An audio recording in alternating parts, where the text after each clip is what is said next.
Bonjour, bonjour, bienvenue. Merci beaucoup de votre présence. On va pouvoir commencer donc cette masterclass consacrée à l'œuvre d'Anand Patwardhan. Je vais donc dire quelques mots à son sujet, au sujet de Christophe Jaffrelot, qui nous fait le plaisir d'être là. Anand Patwardhan, comme vous savez sans doute, est venu au monde la même année que la constitution indienne, et peut-être d'une certaine façon son œuvre s'en trouve-t-elle comme traversée par le souffle de l'histoire collective.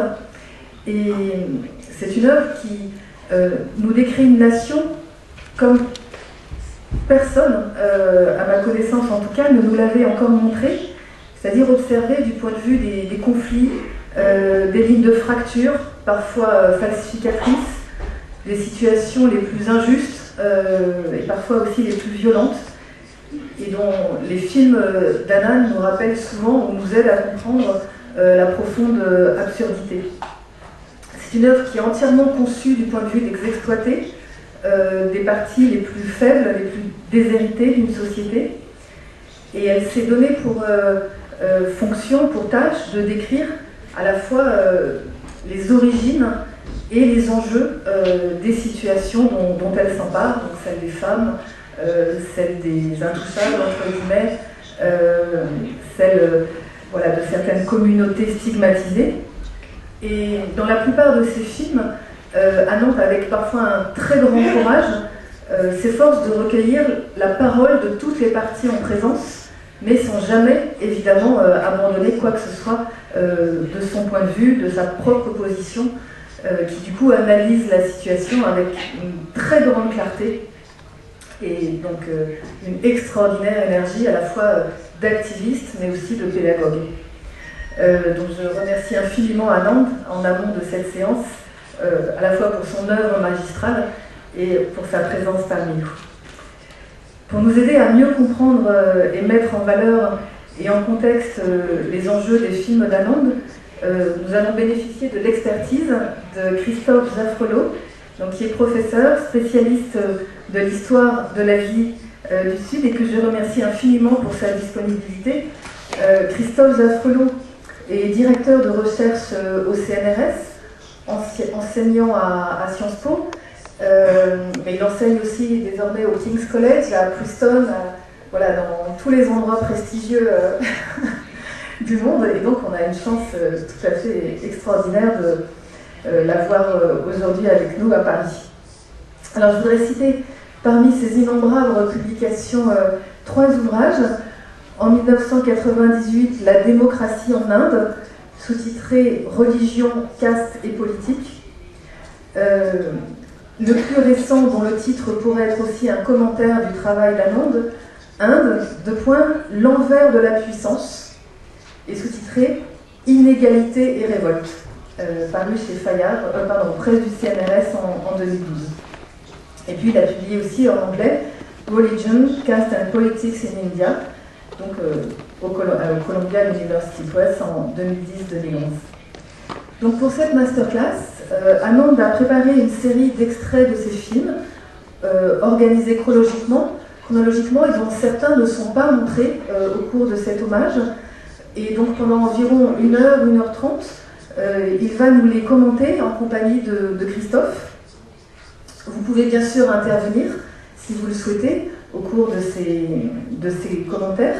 Et puis ensuite, nous disposerons donc enfin d'une grande plage de temps pour pouvoir échanger avec lui, lui poser toutes les questions que son œuvre soulève, à la fois sur l'Inde, sur son histoire, mais aussi sur ses choix cinématographiques, sur sa vision de l'humanité, puisque au-delà évidemment des questions locales, ce que son œuvre évidemment nous décrit et nous transmet, ce sont aussi des comportements humains qui nous touchent d'où que nous les voyons. Je voudrais enfin signaler dans la salle la présence de Kwodo et Shun et de Angelica Sagar, donc de l'Autolit Group. Je ne les vois pas, où est-ce qu'ils sont? Ah si, ah oui. Et c'est très important pour nous puisqu'ils connaissent aussi bien l'œuvre d'Anand que la personne. Et donc nous serons évidemment très attentifs et très heureux de recueillir à la fois leurs remarques, leurs commentaires et leurs compléments d'information sur cette œuvre qui leur importe et dont ils sont, je crois, de grands admirateurs. Donc, je laisse la parole à Anand, à moins que Christophe veuille introduire aussi son point de vue sur l'œuvre. Two couple of words, because before you start, that may be, I think, appropriate. Just to say that for the social scientists working on India, the work of Anand Patwardhan is invaluable, and I was very pleased to see many of my students coming, and sometimes even from India, and discovering Anand's work in Paris, which is a real success. I think for 2 points, for 2 reasons, it's that invaluable. First of all, indeed, it's the direct access to the history of the last 30, 40 years. And secondly, first-hand material. For the social scientists that we are, sometimes you can't have access to these kind of sources. And I would say that this is a history of India that has the quality of mixing events and long-term trends. Events, the emergency. There is no book on the emergency. The film Anand made in 1978, just after the emergency, is a source, an event that is, of course, invaluable. And then trends, Dalit politics, Hindu fundamentalism. These are long-term trends that, unfortunately, for some of them, we can understand better with these documentaries. And even some trends, of course, mix. So Anand selects the events which are the best entry points into these trends. The Ayodhya movement, and you are immediately immersed in the internationalist movement. 2 last quick words. This is an history from below.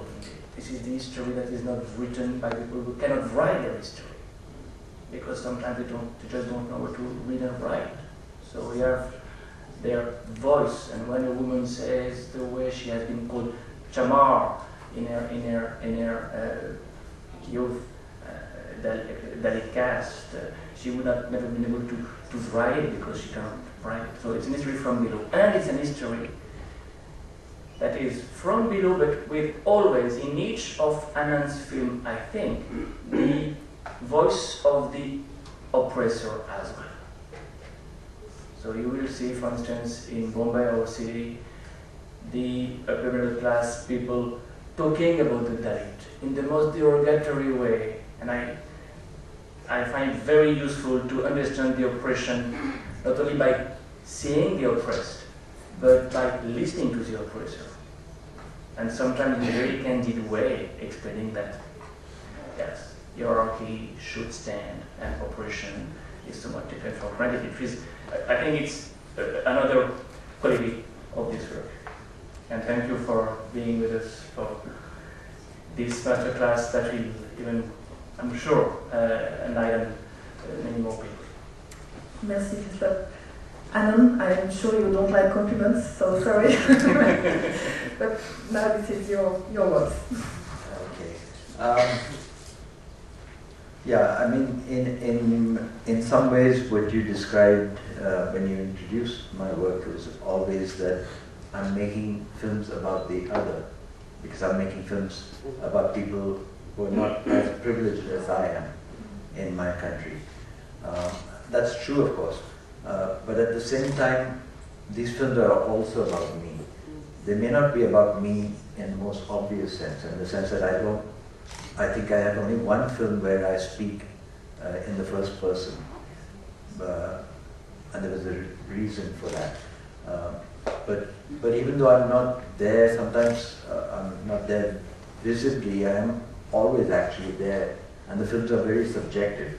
They come from my understanding of the world.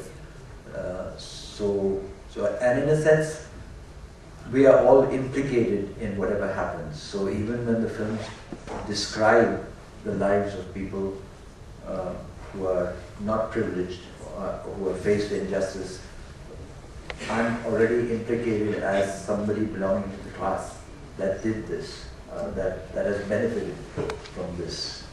Benefited in a stupid sense, not benefited in the long-term sense. Okay, so some of you have been watching my films in Cinema in the last few days, so you'll have to forgive me for repeating myself, because when I introduce these clips, I might be using the same words that I used when I introduced the films the first time. So, but I'll do it as quickly as possible, leaving more time for discussion. I've organized the material more or less chronologically. I think in the last 40 years I've made about 15 films, including 4 very short films, 5-minute films, and the rest were longer format. Some of them are very long format, in the sense like more than feature length. So we'll begin.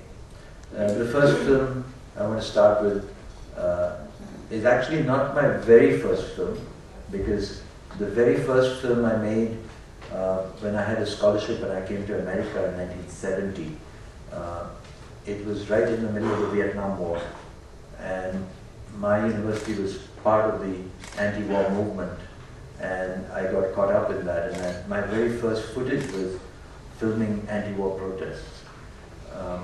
And then while I was in America, this was the time when Bangladesh had not yet been formed. It was 1971, and there were refugees coming from East Pakistan into India, and we were trying to raise money for the refugees. So in my university, we organized a fast and asked people not to eat for a day. And I made a very short film, borrowing equipment in my university, about whether people were eating that day or not. So this was a film called Business as Usual. I don't have a clip of that here. So we start with, when I came back to India in 1972, worked in a village project for a few years as a volunteer. And by 1974, I joined a people's movement in Bihar, in the state of Bihar. And my job there was to take photographs of police atrocities, but I ended up borrowing Super 8 camera and then later a 16mm camera, and made a film called which later got called Waves of Revolution. This film actually went underground in 1975 when a state of emergency was declared in India, and the film had to be smuggled abroad in bits and pieces and then reassembled. Then after emergency in 1977, when they has easy access to the lights. Yeah, okay, looks like we have.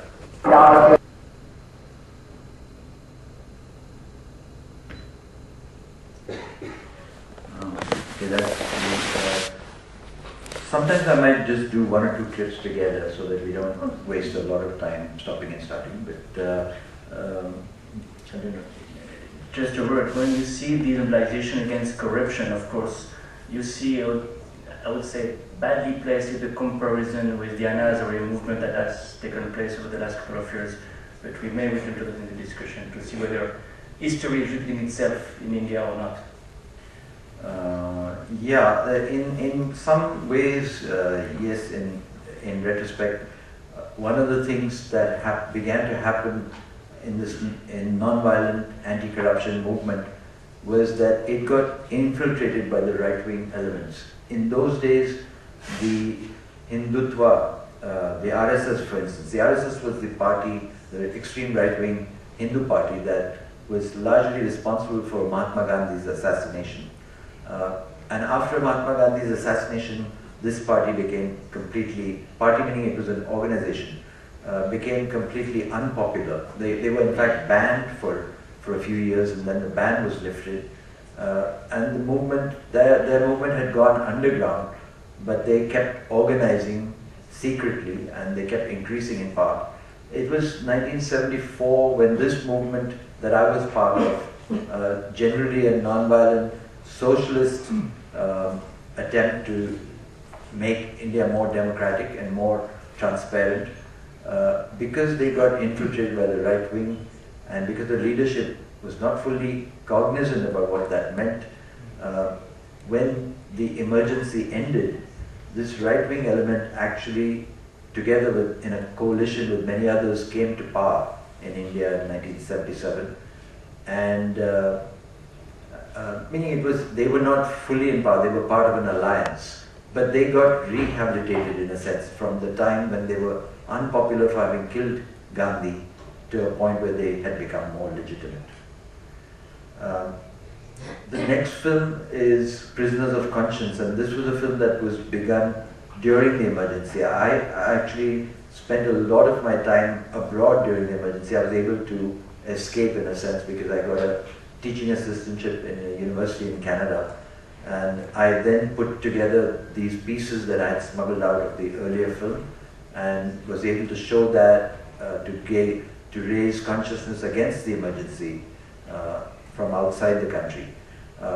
So at this moment I also started making a film about the emergency because we didn't know how long this emergency, this dictatorship would last. In 1977, through an election, the dictatorship came to an end and I came back to India, only to find that many political prisoners whom the movement had promised to release once they came back, once they actually overthrew the dictatorship, when they came to power, there was a selective release of prisoners. The people who were not released were those who were accused of having violent ideologies. So Maoists, people from the left, people from the northeast who were fighting for their separate identity. So I continued to make a film about political prisoners, and this is that film. This was completed in 1978. Again, still black and white, but slightly better equipment than the first film.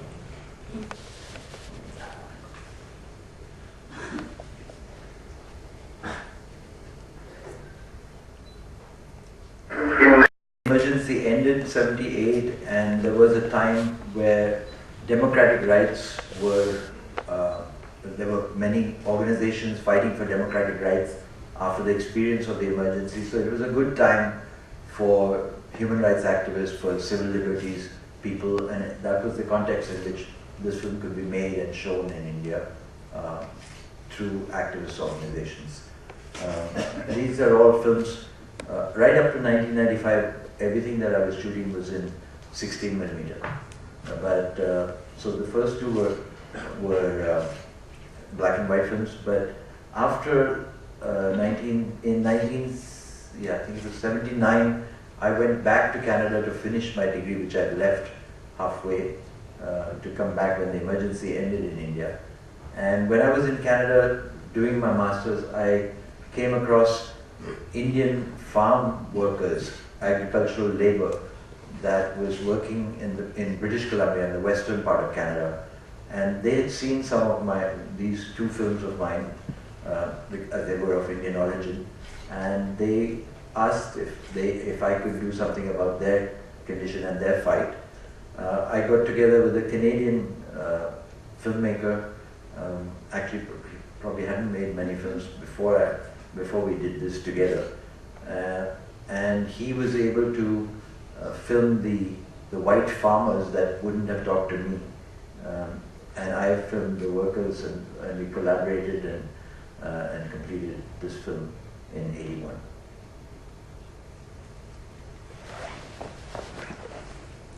Farm workers in Canada at that time were not allowed to organize. I mean, they were not allowed to form a union because for some reason it was considered that because they're growing produce, this was essential for everyone to eat and they couldn't have the danger of strikes.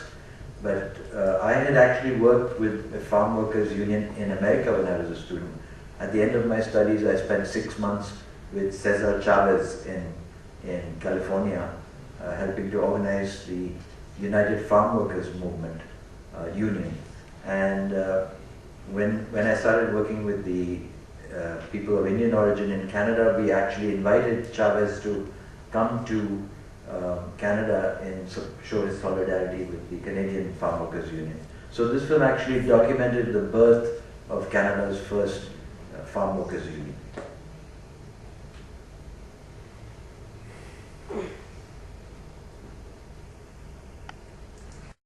So anyway, that's probably one of the rare films that I made that have a happy ending, because the union did get formed towards the end of the filming. And it was Canada's first farm workers union, and it still survives to this day, at a time when unions are under attack everywhere in the world.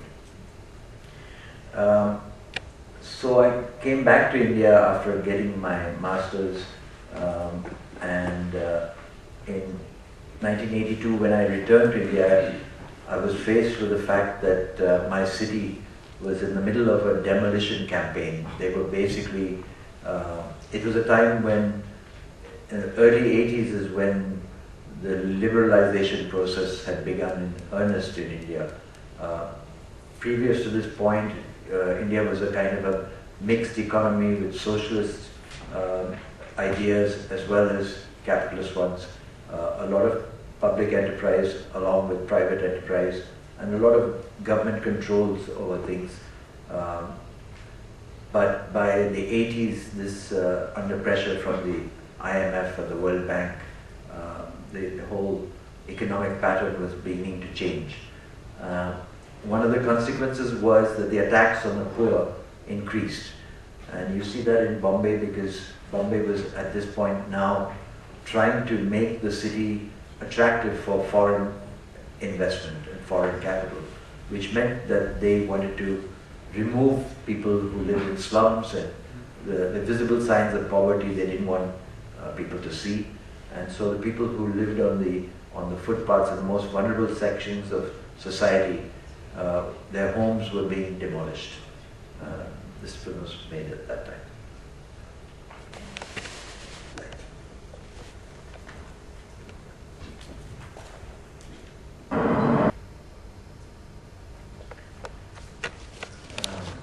Okay, so I don't know if we want to talk about this some more or we'll move on, but basically...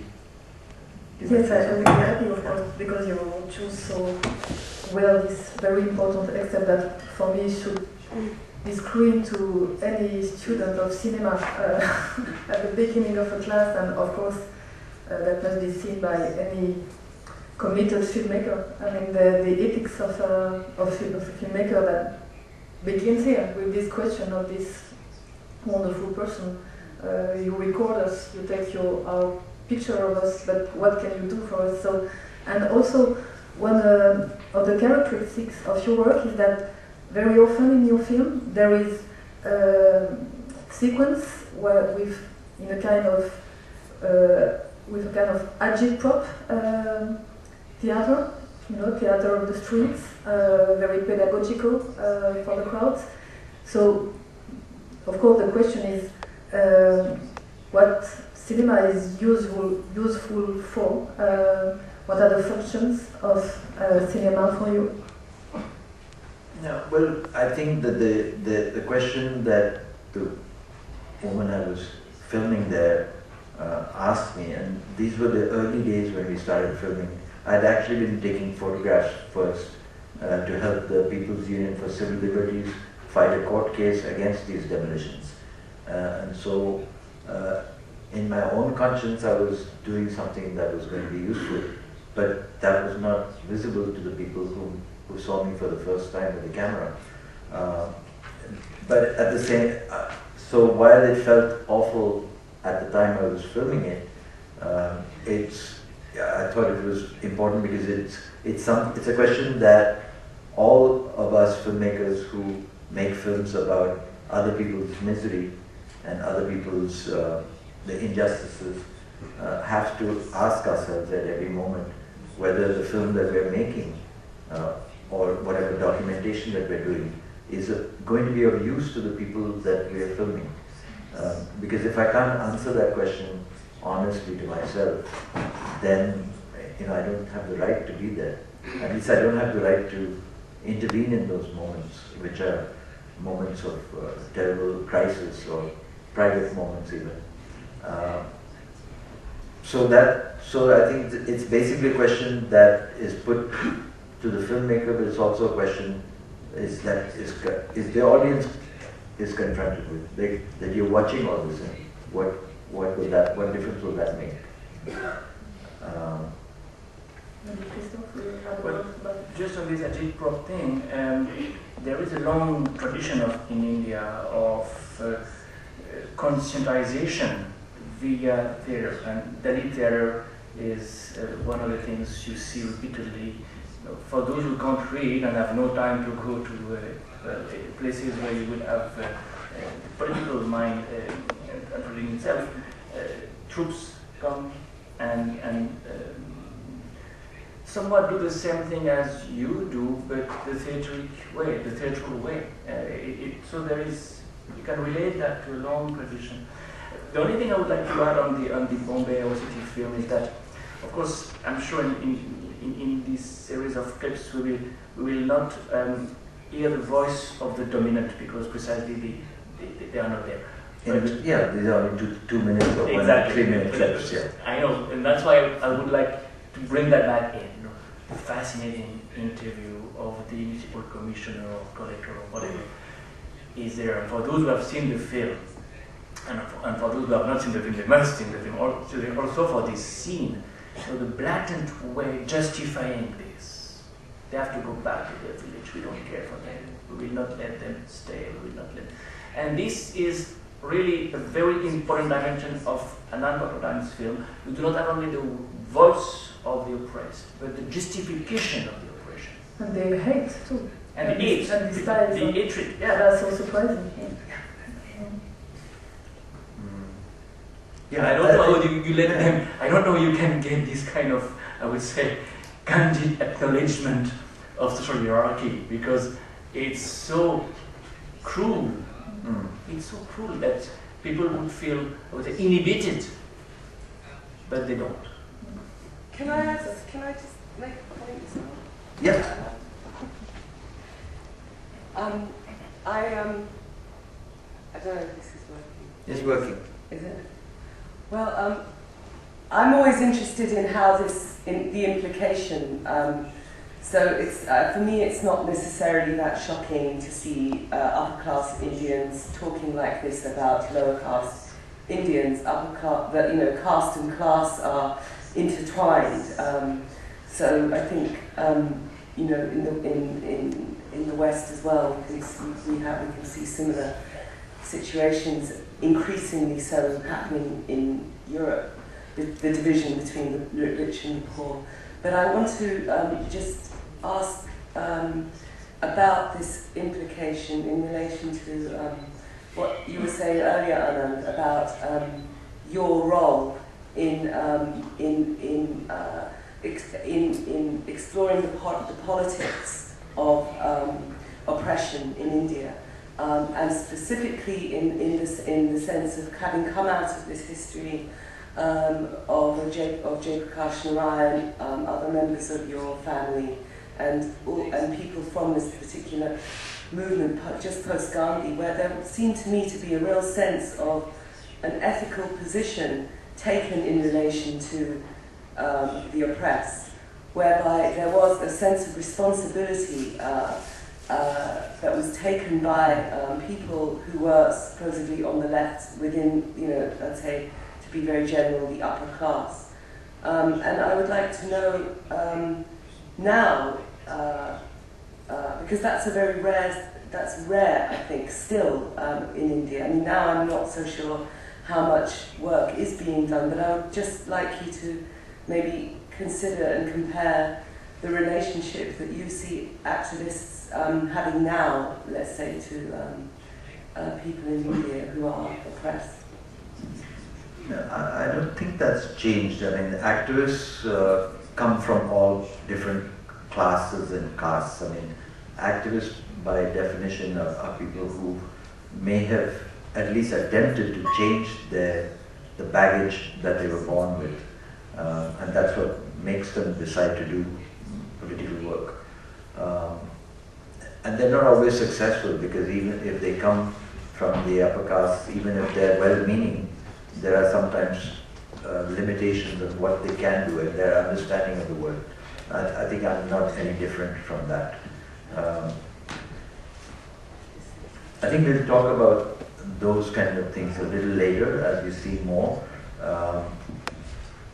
But as far as the, for instance, the agit-prop element, the theatre element that you talked about, it's basically, again, this is not theatre that I put together. I'm documenting what there already is. And as a documentary filmmaker, I look for the things that will tell my story as well as possible. And those theatrical moments are wonderful because they encapsulate so much, because there are other people who have already thought this out and thought their interventions out. And when I come across them, of course I will show them, especially when they're great, when they're really wonderful performers and their politics comes through so clearly. So the agit-prop elements in my film are actually the documentation of other people's agit-prop. Yeah. And the songs as well. And the songs, yeah. I wanted to ask a question about the song as well. So in Ways of Revolution, we hear a chant, between like demonstrators are chanting, like we hear a female voice, then we hear people responding. It's a song being sung from stage, which I then intercut later on. Yes. Okay, and then in Prisoners of Conscience, we hear this a prisoner's song, a kind of a lament, which is simultaneously a kind of a cry of anger. And then even in Time to Rise, you cut from the radio pop music. So I think maybe this is something that is a continual thread throughout your work, this question of music. Yeah, musicality and collectivity and a certain kind of musical subject, like a certain kind of group subject who's implied by different forms of music. The music is simultaneously, it's a kind of collective expression which can gather people inside of the time of this particular music. And I wondered if you could talk a bit about this question of music as another character. So there's the character there are the people that you see on the screen, and then there's the musical character, who sometimes is not on the screen at all, but is somehow both on the screen and not on the screen. Somehow belongs to the group that you're seeing, but it also exists as this other group. So I wonder if you could talk just about this, about the subject of the musical, like who sings. Yeah, what I'll do is I will, as I started to figure out my form, or I never actually sat down to figure out my form. I just did it. But if you look at most of my films, you'll rarely hear any background music. The music is usually identified. I mean, in the sense that you know where the music is coming from. You can see the characters who are in the film actually singing or performing, and very rarely do I use, and I use off-camera music after, either before or after I've identified where it's coming from. So you can hear, you might begin with the song and then continue with other visuals, or you might have other visuals and then you end up seeing where the song is coming from. So by and large, I've never used music or effects to enhance mood, to either, there are no violins when somebody dies and any of that stuff. So it's always the music that is locatable within the people that I'm filming. And yeah, I mean, I do use music a lot. Again, whenever I talk like this, it sounds like I've decided these things, but that's not the way it happens. We are actually analyzing what has already happened on film. So but one thing is that I always want to use narration or a script as little as possible. Sometimes I've actually managed to eliminate the narration altogether. Like in Bombay City, there is the film doesn't tell you anything, meaning the filmmaker doesn't tell you anything through words. But I do use a song throughout that film, which acts as my commentary, because I don't need to write the commentary because I already came across a song that says what I wanted to say. And so I intercut that song at key moments instead of having a narration saying, now we're watching this. So very often the music is carrying the voice, carrying the direction that I want the film to move in. It may not be music that I always agree with or like. Sometimes the music comes from the other side as well, but it's there. Like a symptom. Yeah. But also you are a singer. Oh, I'm a bathroom singer. You sing during protestations. Oh yeah. I mean, when we're protest song. Yeah, those things we do. I mean, and you don't have to be good to do that. But it helps if you are. Yeah. Did you bring your guitar? No. Not much. I don't. Yeah, guitar is certainly my weakest link.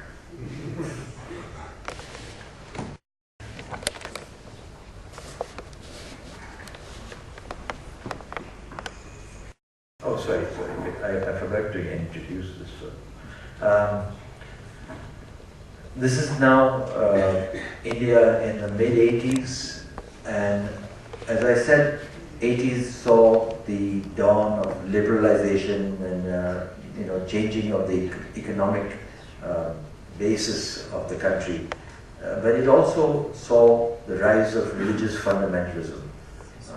This rise of religious fundamentalism certainly you could see in India in the 80s, but you can see it in many parts of the world. For one reason or the other, there were two things happening. There was the socialist experiment was seen to have failed. I mean, the Soviet Union collapsed.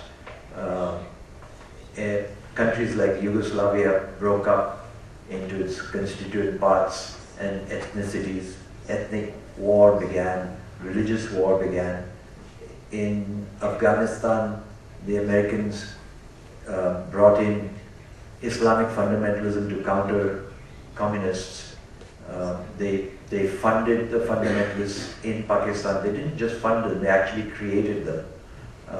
Because there is footage of Brzezinski in Pakistan telling in camps saying that jihad is your duty to fight the communists. So there's very concrete evidence of the creation of this Islamic jihadi idea. Bin Laden was brought in, planted, etc. So you can imagine that with this rise of Islamic fundamentalism on the borders of India, it would have an effect. And in India also, Hindu fundamentalism began to rise. It's not that it didn't exist, it obviously existed, but there is a corresponding rise. There also is the rise of Sikh fundamentalism in the form of a Sikh separatist movement in the 80s. And this can also be linked to international pressures because at one point in time, Indira Gandhi's government was seen as being pro-Soviet in the Cold War period, and destabilizing that government was important to those forces that wanted to fight the pro-Soviet influence. If you remember in the Bangladesh war, India sided with the Bangladeshi liberation movement. America sided with those who wanted Pakistan to continue its occupation of Bangladesh. And America even brought in the 7th Fleet to try and ensure that Bangladesh was not born. Anyway, in this context, in Punjab, the Sikh separatist movement began to grow. It was also encouraged for local reasons. The local Congress government wanted to divide and rule in Punjab, and they started supporting one section of Sikh fundamentalists until it got out of hand, and finally Indira Gandhi attacked the Golden Temple, the holiest shrine of the Sikhs, and in retaliation for that, 2 of her Sikh bodyguards assassinated her. In retaliation to that, in the streets of Delhi, 3,000 Sikhs were butchered in 3 days. And that's when I began to start to redirect my film work towards fighting the rise of religious fundamentalism. So in the next decade or so, I made 3 films on various aspects of the rise of religious fundamentalism. So the first one is in the Punjab, and here I found a group that was celebrating and reminding people of the legacy of Bhagat Singh. He's the guy in the middle there in the hat. Bhagat Singh was in the 1920s, he, along with his comrades, became part of the Hindustan Socialist Republican Army. And he, along with, when the British killed an Indian Congress leader, in retaliation, this group assassinated a British officer. And then Bhagat Singh was hanged for that in 1931 at the age of 23. He was maybe one of the first earliest socialists in India, and when he was sentenced to death, he wrote a little booklet called "Why I'm an Atheist." So, but in the Punjab of the 80s, Bhagat Singh's memory was being claimed by Sikh fundamentalists who said that he was you call us terrorists, but Bhagat Singh was a Sikh and he was a terrorist, so we are like Bhagat Singh. The Indian government, on the other hand, was claiming Bhagat Singh's memory as a great patriot who helped to fight the British. But the left movement was the only one that remembered what he stood for in his own writings. So I followed a group of Hindus and Sikhs from the left that was traveling through Punjab, reminding people of what Bhagat Singh actually was.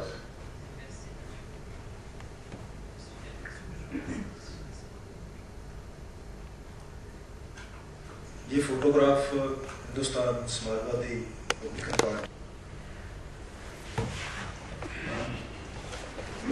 Could we increase the volume of the film a little bit, slightly? Yeah, so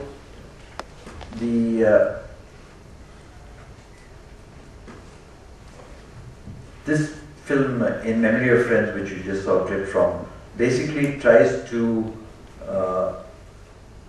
has a kind of a left perspective, is looking at Bhagat Singh's ideas, and Bhagat Singh wrote back in the 1920s that class struggle would be the antidote to religious violence and religious sectarianism. And so the film explored, and so was this group trying to do exactly that. But by this time in India, the left movement, the class perspective was already weakening. I mean, they were, their influence had weakened. And when I was making a film about the rise of Hindu fundamentalism, while the left was still an ally in the fight against fundamentalism, it was not an adequate ally, in the sense it could not actually stem the tide. And so I was also looking for other possibilities of fighting sectarian values. And I found two more, apart from the left, I found at this period that caste, the idea, as long as people became conscious of the fact that the Hindu revivalist upsurge was not authored by people from lower caste, and that people from lower caste were people who had been denied justice as Hindus in the Hindu fold. And that the leadership of these fundamentalist violent groups was always in the hands of the upper castes. So in this film, I'm exploring caste as well, and how caste relates to the changing ethos.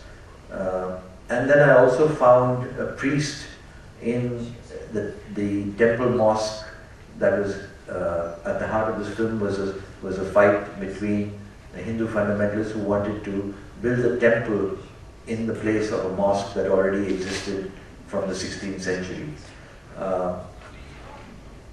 But I found the actual priest of that temple to be a Hindu who interpreted his Hinduism in an inclusive way and was not in favor of creating animosity with the Muslims. And I think that by and large the majority in India would subscribe to that understanding of Hinduism, which is an inclusive understanding where the Hindu God is actually not meant to be in any one stone or any one location. The Hindu God is supposed to be all pervasive. I mean, should be as much in the Muslim as in anybody else. So this idea of Hinduism as a broader category is also part of this film. Okay, so we'll just see. Anand, if I may say something, in this excerpt, in this clip you showed us, there is for me also one other lesson of your work and films. You are describing some of the items in the library of Bhagat Singh, Yeah. and so there is as many as political thinkers than poets and novelists. And I think it's a key also for your work that you need both to be like a citizen of the world. Yeah, I mean that was the amazing thing about Bhagat Singh. As I told you, he was executed at the age of 23, and you just look at what he's read. I mean, what he's quoting there. He's at the age of 23. He's an intellectual. He's wrote in English. He wrote in Hindi. I mean, in Punjabi, and he wrote in Urdu also. So he knew 3 or 4 languages at that time, and was in his notebooks scribbled all different scripts. But also you read Rousseau. And yeah, he's read world literature already at that time, from Mark Twain to Rousseau to and of course Gandhi and Tagore. And he's not restricted by his own ideology. I mean, he crosses beyond his own ideological perspective. He's a budding Marxist, but Marxism is only one of the things that he likes. And what did you read when you were 20? I didn't read much. and actually, even in my films, you don't see a lot of reading. I am basically experiential in the sense my documentaries are observational as well as interventionist, but they're not very theoretical. I do my research while I'm making the film. Of course, but I was asking about your youth. What did you read when you were a teenager? I don't know if you want to know all that. I mean, I read P.G. Woodhouse, for instance.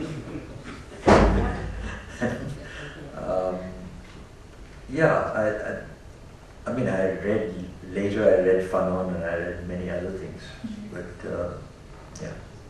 I did a lot of reading just for entertainment. And did you went to the movies? Did you see films that inspired you, or not at all? Again, not much. Probably not. I was not, and that's another thing when people ask about influences in filmmaking. And many times I come across films afterwards that were made in the same period that looked like they could have influenced my work, but in fact there's films that I saw later. So it's just something in the air that was making us make the same kind of films, or same structures, or same. Partly the equipment was similar. People who didn't have money and were against the system were using any means necessary. So even the ideas of imperfect cinema of Espinosa and things like that, I read about after I had already done a lot of imperfection. Maybe Christophe has some observations to make? I was just struck by indeed this universalistic character of Bhagat Singh, and indeed the fact that he was fluent in so many languages. You know, that is before communalism in India. Now nobody would claim that they know Urdu, and they would never, of course, they would never even learn Urdu. But at that time, Urdu was a language of all the religious groups.